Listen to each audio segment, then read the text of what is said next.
In the previous episodes, we looked at the technological developments in agriculture that, by the 1000s in the lowlands, had led to a surplus of labor and goods and subsequent move of many common people going out seeking big things into towns. This happened first in the south, in the territories of Flanders, Hainaut, Namur, Luxembourg, Liège, and to an extent Brabant. In the north, however, particularly in the domains of the Counts of Holland and the Bishop of Utrecht, what still existed coming into the 1000s was a fairly uninhabited, swampy wilderness. In this episode, we are going to break away from the main chronology of the series for a little bit to zoom out and then refocus on one particular topic. How exactly, in the space of roughly 500 years, this empty swampland was transformed into one of the most densely populated places on the planet. But in order to do that, we are going to have to focus on one of the most underrated and unappreciated of Mother Nature's gifts. And that is something called sphagnum, more commonly known as peat moss. And we don't mean Philadelphia-based DJ Pete Moss. We mean peat, like P-E-A-T. Also, why wouldn't DJ Pete Moss have called himself DJ Sphagnum? That seems like a real missed opportunity by him. We, on the other hand, are going to take every single opportunity to say the word sphagnum that we can. Sphagnum.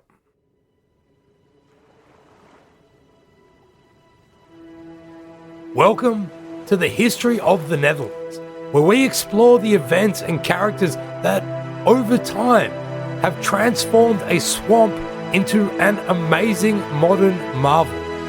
This is episode 8, Draining the Swamp, or the secret Soggy story of Sphagnum. A fair way back now in the first episode of this series, we mentioned the glaciation which had riven great ravines into the continent's corner about 1 million years ago. In the many, many millennia since this time, what had built up across the lowlands was all this wonderful sphagnum. From northwestern Flanders up through Zeeland, Holland, Friesland, and parts of Gelders, great swaths of peat, which essentially is fossilized organic compound, simply abounded.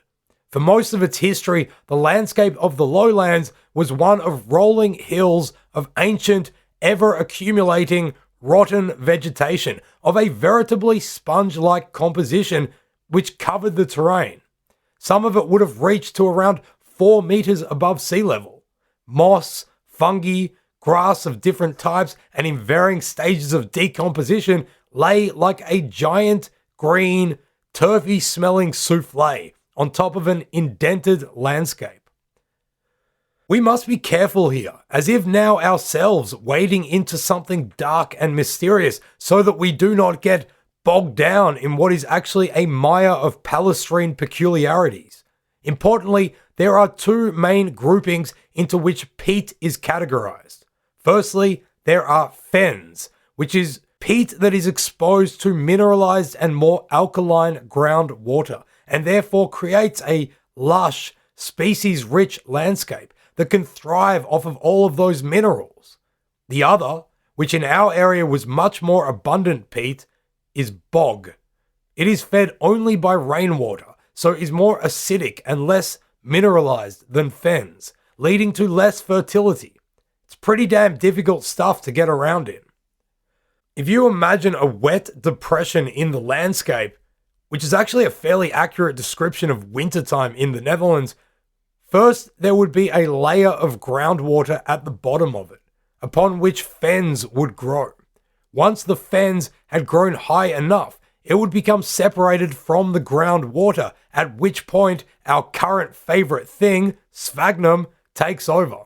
It grows up and out, filling and overflowing the depression of the landscape. What results are these beautiful rolling carpets of bog. Before the turn of the millennium, the area roughly between modern-day Leiden, Utrecht, and Haarlem was dominated by the Oude Rhine, the Vecht, and the Spaarne rivers. When these rivers still flowed naturally, they carried sediments with them down from the mountains, creating broad sand and clay levees on their banks. As the flow upstream became clogged, the water levels in these rivers dropped, exposing more clay, which was an attractive thing for people to go and settle on. Clay flats might not sound attractive as a place to go and build a life, but if you're living in a boggy swamp, options for parcels of land are not to be sneezed at. So before the year 1000, the few people who lived in this area would have been in settlements close to the rivers or along the high sandy dunes in the west near the coast. These dunes acted as large sand barriers, protecting the land from the dangerous waters of the North Sea. The rest of the bog was basically empty wilderness. In the far north, in Friesland, there were also significant salt marshes and mudflats. Across the rest of the lowlands, vast forests dominated. The shift of urbanization in the south that we went into in those previous episodes was driven by people looking for opportunities, for wealth and freedom from their feudal overlords. In the north, people started going about colonizing the boggy swampland. The counts of Holland and Gelders and the bishops of Utrecht wanted people living on their lands, so from about 1050 had begun luring people to the area with promises of opportunity and relative freedoms. If you moved to the area and did the back-breaking work required to make it habitable, you would be granted your freedom and ownership of the land. From then on, all you would have to do is pay a small fee as recognition of the count as the overall lord of the territory. The people who did this would be allocated a block of land along a river or a creek and the right to reclaim the wilderness behind it out to a certain distance. But like we have explained, bog is pretty awful stuff to walk around in. So in order to use their new parcels of land, they had to somehow drain the swamp. Not politically, but literally. This is where everybody's favorite fundamental force, gravity, comes into it. When researching this episode, our colleague David had a light bulb moment when he said, in his typically Swedish way, "Guys, I have figured out why they say upstream and downstream. It's because the river goes from up to down." Whilst this comment might seem extremely obvious, it is actually an incredibly important thing to remember. Water in rivers is constantly being pulled by gravity down the incline of the land, no matter how gentle that incline may be, from up in the mountains to down in the sea. So in order to drain the water away from these wet and soaring stacks of sphagnum, these colonists would have waded over the spongy surface and cut large blocks of peat out of it, creating long parallel ditches which ran at 90 degrees down to the river. By puncturing the sponge, the water in the bog would then drain down these ditches towards the river and from there out to the sea. The landscape thus created was one of long, skinny strips of land called akkers, all of the same length as defined by the administration, with water at either side of them, each belonging to a different family. The farmers could then happily farm their now dry land, and the counts and bishops could make money by enacting tolls on the rivers which the farmers needed to use in order to bring their goods to market. And then there were the taxes levied for participation in the markets themselves. There was another way also that the counts and bishops benefited by enabling this common land ownership in their territories. All these extra farmers on the land provided more manpower for the armies needed for participation in the games of whose army is bigger that the ruling nobility was so caught up in. The inhabitation of these northern bogs of the lowlands was a remarkable occurrence of common land ownership within the generally feudal structures of European society, where nearly all the land was owned by the ruling nobility. Most of the land that constitutes what would become the county of Holland, on the other hand, was free from feudal obligation. In Gelders, only 1/5 was feudal, and in Flanders, just over a quarter. Friesland, kind of still just rocking along as an entity and culture unto itself, just continued being run by Frisians. But generally now, in the northern lowlands, there already seemed to be a different mindset becoming established amongst the ruling nobility and the common people that offered a greater sense of individual independence than the peasantry in, for example, France and Germany receives. As Bas van Bavel writes, quote, "In contrast to the goals of the Frankish king in the early Middle Ages, which resulted in increasing unfreedom, the goals of the territorial lords now promoted the freedom of the colonizers." End quote.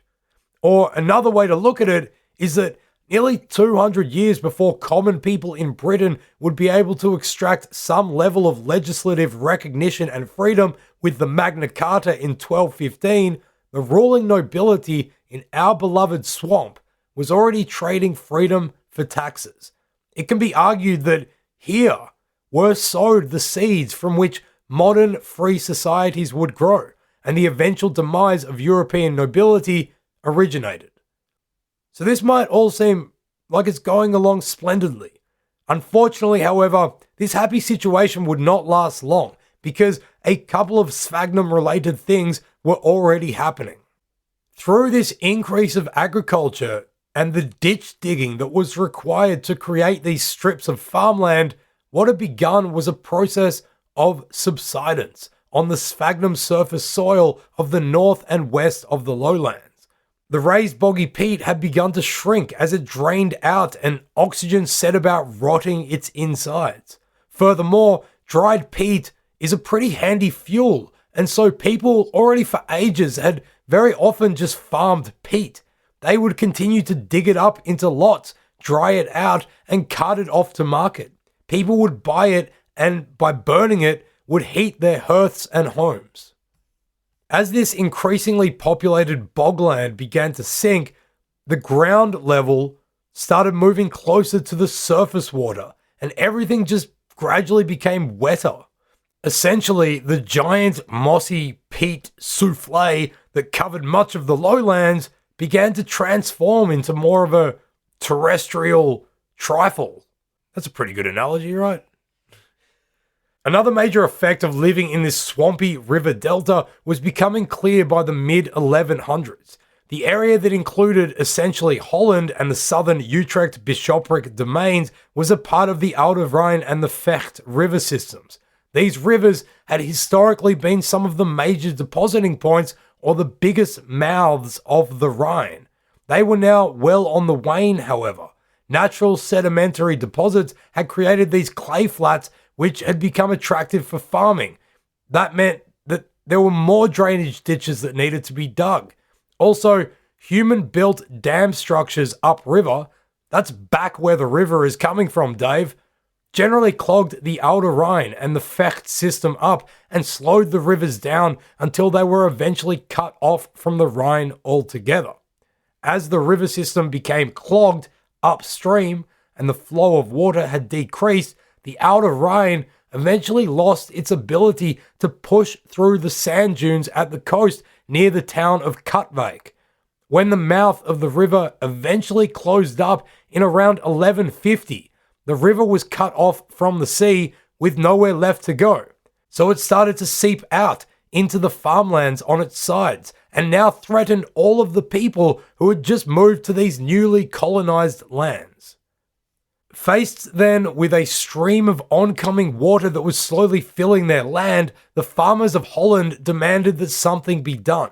The Count of Holland, a guy at this stage called Floris III, decided that the best plan of attack was to stop the water from entering the area in the first place. So around the year 1165, he had a dam built right near the eastern border of his lands, a border adjacent with Utrecht at a place called Zwammerdam.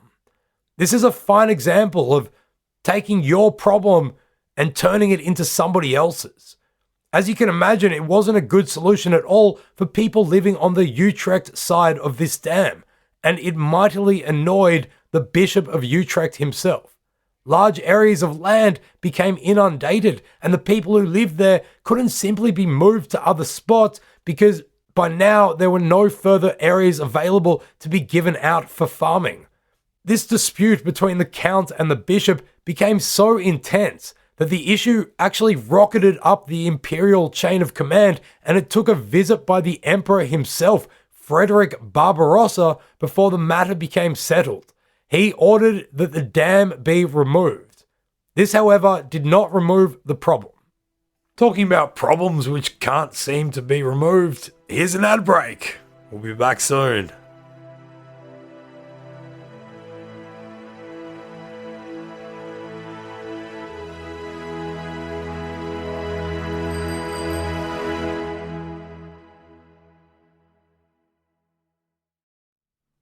Like we said earlier, the landscape of the Netherlands around this time had been one of rolling bogs, but was gradually subsiding because of the man-made drainage it had undergone.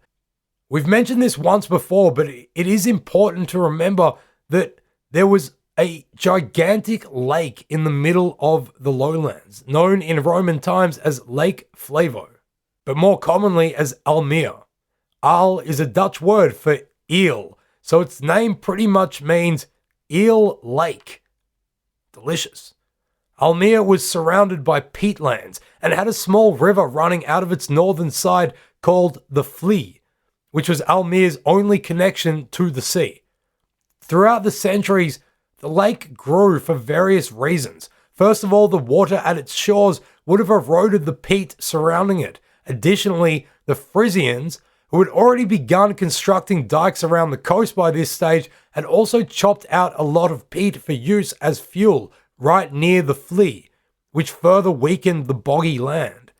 This was also a period of time known as the medieval warm period, in which higher temperatures caused sea levels to rise. All of this came together in disastrous fashion on the dreadful night of November 1st, 1170. All Saints' Day. A giant flood occurred. It is creatively known to history as the All Saints Flood of 1170. In it, the sea was able to smash through the dunes and break through the insufficient primitive dikes. Through the resulting devastation, that previously small river, the Vlie, turned into a large channel which now linked the Almere to the sea. Also, another small creek, the Marsdiep, turned into another open channel. Tens of thousands of people died, and an entire forest, known as the Creel Woods, was totally destroyed during the inundations. Most devastatingly, massive areas of salt marshes and peatland were completely washed away. The result was that the once fresh Lake Flavo, or the Almere, was now extremely connected to the sea and was well on its way to turning into a sea itself, what would become known as the Zuider Zee, the Southern Sea. Furthermore, the flood created two new large islands called Texel and Wieringen in the northwest. They had now been totally cut off from the rest of the land. The surviving Frisians on Texel were now separated from their brethren to the east, with nothing between them and the encroaching Hollanders to their south. It is difficult for us to imagine what it must have been like being a Frisian, still living in a homestead built on a dwelling mound, watching as the land around you was literally sucked away out to sea. This nightmare was to be repeated only 26 years later in 1196, when the St. Nicholas flood once again devastated the area, washing away even more peat and further expanding the Zuider Zee. Another flood in 1212 killed up to 60,000 people in North Holland. Again, on the 16th of January 1219, a massive gale swept across the Atlantic and unimaginable quantities of seawater smashed once more into the lowlands, this time drowning around 36,000 people. In short, in a period of roughly 50 years, 4 absolutely gigantic floods had struck the northern parts of the Low Countries, killing over 100,000 people and transforming huge swaths of what had once been peat marsh and salt flats into two new inland seas, the Zuider Zee and another, the Wadden, out by these new islands. In the fight of man against nature, at this point, it was advantage nature. Whilst most people might look at this devastation and despair and think, stuff this, it's not worth the effort to stay here, and then start migrating away from all this soggy sphagnum, the obstinate people of the lowlands decided to stay put. In the writings of an abbot named Lubert II of Egmont in 1250, there is discussion about renting tenants land under the proviso that they construct and maintain a dike where one had previously been destroyed. The people of West Friesland then began to connect their various smaller dikes together to make a larger coherent system, known as the Westfries Omring Dike.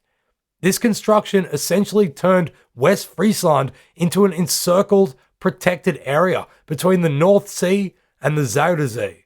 When another gigantic deluge, the St. Lucia's flood, occurred in 1287, up to 80,000 people were killed in Holland and Friesland proper, but the people of West Friesland were mostly spared, thanks to their fancy new dike ring mostly doing its job. These new vast inland seas may well have been forged in disaster and tragedy, but they also provided opportunity for solutions to those river flooding problems which the people further south had been facing since the mouth of the Oude Rhine silted up at Katwijk. The 1200s therefore saw the undertaking of major construction projects in Holland and Utrecht so as to control their water levels. The works required regional cooperation, and out of this need, the first regional public bodies were created. They would come to be called waterschappen, in English water boards, although this term would not be used until the end of the 1300s, and technically they would actually be called Hoogheemraden, which translates as High Local Council, unless you are Google Translate, in which case you would hilariously translate Heemraden into marshmallow. Anyway, their purpose was to ensure the construction and maintenance of water management systems, dikes, dams, and ditches. The earliest known of these waterboards were De Lekdijk Bovendams, just south of the city of Utrecht, Grote Waard in the region of the Waal River, and Rijnland near Leiden.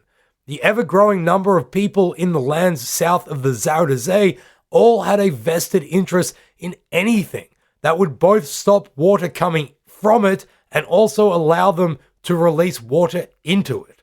The establishment of waterboards is a significant marker in the socio-political makeup of what would become the Netherlands, as they included and also really served the interests of the common people, as opposed to just the feudal nobility.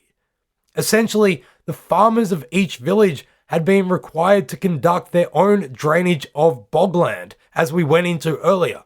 However, being a collective requirement, it was a priority for villages to have people amongst them who were specialists in water management. Eventually, you had what could be considered an early organization of experts.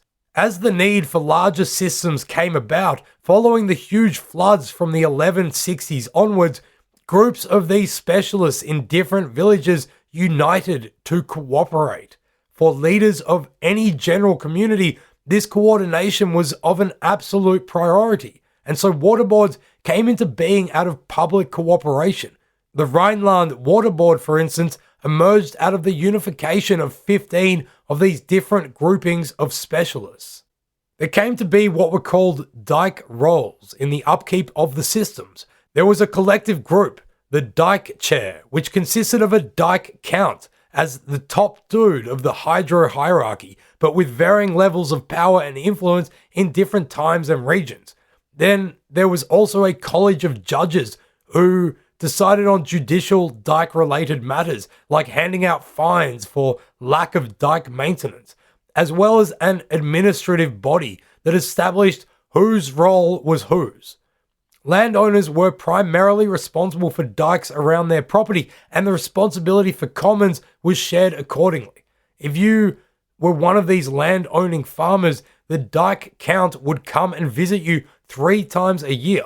Once in spring to see what repairs needed to be made, once in summer to make sure that you had done those repairs, but then to levy fines had you not, and once in the autumn to then see what repairs had to be made before winter. If the landowners could not afford repairs, the dike count would often loan them money at a ridiculous interest. Indeed, over the following centuries, many landowners would go bankrupt and their properties either divvied up by their neighbors or repossessed by the dike count, whose families then in later generations, known by their last name Dijkgraaf, would subsequently be large landowners. The Rhineland Water Board in the first half of the 1200s organized the digging of huge south-north flowing drainage canals called the Zeil and the Doos. When completed, these stretched from the Outer Rhine near Leiden to the lakes north of the river and then hopped from lake to lake until eventually the water they carried was able to be emptied out into the Zuider Zee via the Sparne and the Ij rivers.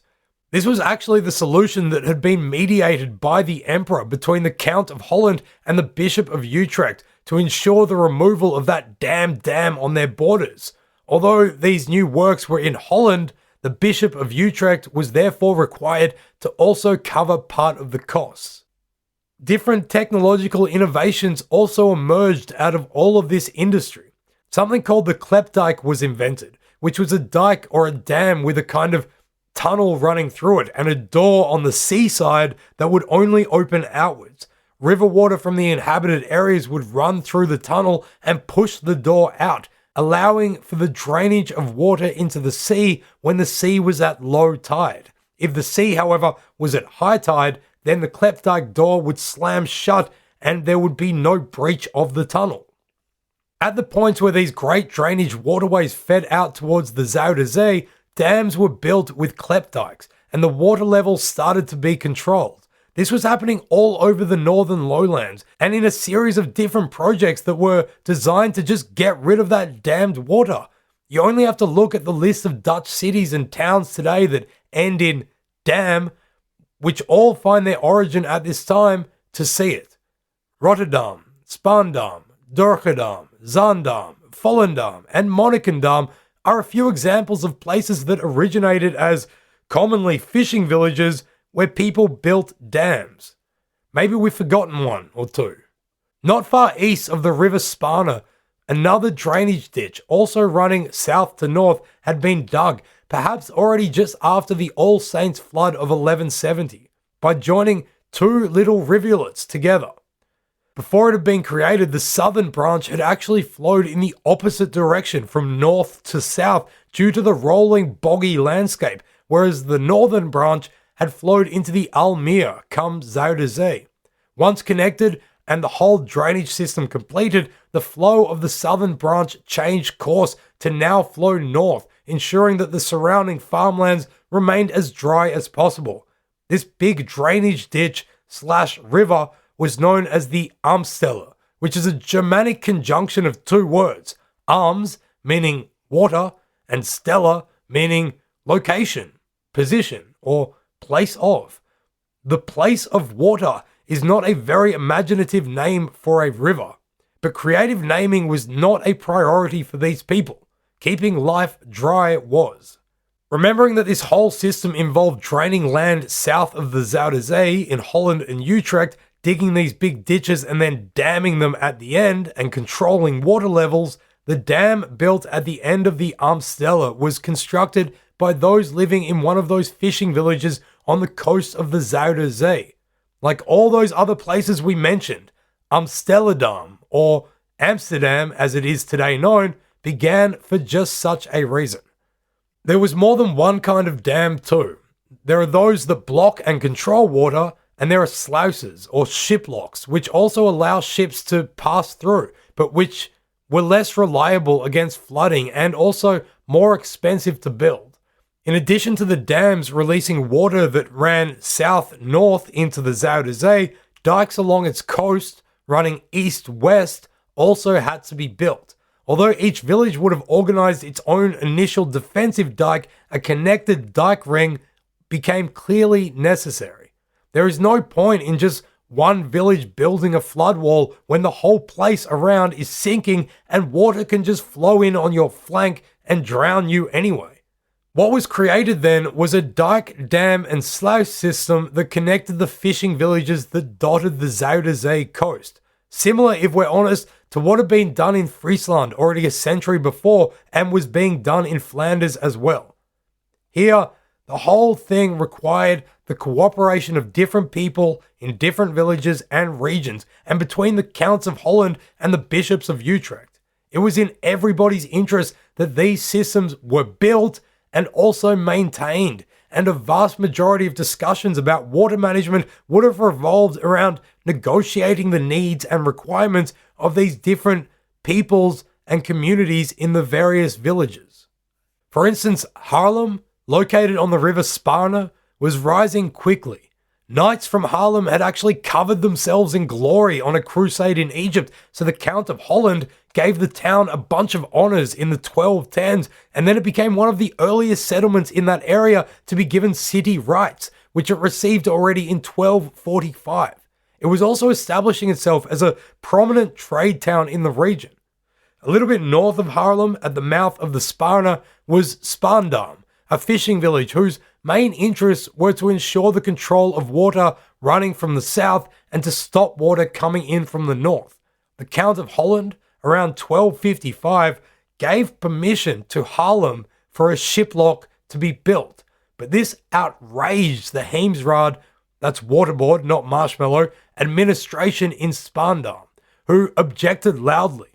The Count had to come in and renege on his promise to Haarlem, instead telling them that no sluice could be built without their consulting the dam officials in Spandam.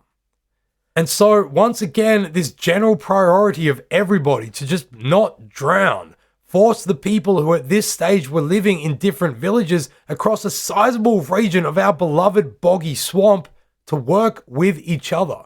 It was about cooperation, consultation, and compromise. Early 20th century German philosopher Helmut Plessner put it beautifully when he said of this and how it would eventually mold the culture of the people who would establish themselves in this region, that they, quote, through the reclamation of the low-lying peat bogs, the construction of dikes around the land, and the regulation of water, very early learned to act rationally as a group, end quote. Plessner was very correct in this assertion, except, as Fred Fedis has pointed out, it was not low-lying peat that they had reclaimed. As we know, it was in fact high-lying peat, but as we also know, that peat is indeed sinking. And these new fancy systems being created, as well as the revolutionary social and administrative institutional structures, would need to stay on top of all this water business forevermore, right to this very day. The processes of great migration, urbanization, and colonization also continued. People found other opportunities besides farming, since the floods had diminished the land available. Many little fishing villages had sprung up along the coast of the Zuider Zee, with its relatively sheltered shores offering an ideal route for people moving from the south to the north towards towns of northern Germany and even as far as the Baltic Sea. Furthermore, towns along the IJssel, the river which was now the main connection between the Rhine and the Zuider Zee, became more and more important as trading hubs. In the previous episode, when talking about people in towns seeking autonomy from the nobility, we mentioned how groups of traders from different towns would form convoys, or Hansa, developing networks that provided each other representation and protection in travels between towns. One such network, growing out of North German towns in the 1100s, expanded out in Northern Europe, the Baltics, and Scandinavia, and by the 1300s had developed into a powerful mercantilist entity called the Hanseatic League. During the 14th and 15th centuries, those towns along the IJssel, like Deventer, Zwolle, Zutphen, and Kampen, began to join this league. This region had become a hotspot for basic goods: wood, fish, peat, livestock, beer, and a type of herb called groot, which is a substitute for hops in beer, upheld the well-being of the ever-increasing population. Other industries like shipbuilding and net-making furthered the potential for innovation and commercial advance. These opportunities arose because of the creation of these great inland seas. Now, the previously sparsely populated river towns in this part of the lowlands were connected to the greatest trading network of the European Middle Ages, and this would have a great bearing on the history of the Netherlands still to come. While the flooding had been made possible because of the drainage of the swamp and the subsequent subsidence, innovation and opportunism showed themselves to be great strengths of the people who had made this place their own. The problems, however, would never disappear. Even with flood defense systems and this amazing early regional cooperation, the subsidence that had begun with the original drainage ditches dug in the 1000s had resulted in the land continuing to sink. In conjunction with rising sea levels, by the 1300s, the level of the land had sunk to be below the level of the high tide. The bog sank back down to groundwater level and the swampy conditions returned, with nothing other than grassland being able to grow in this saturated environment from about the early 1400s.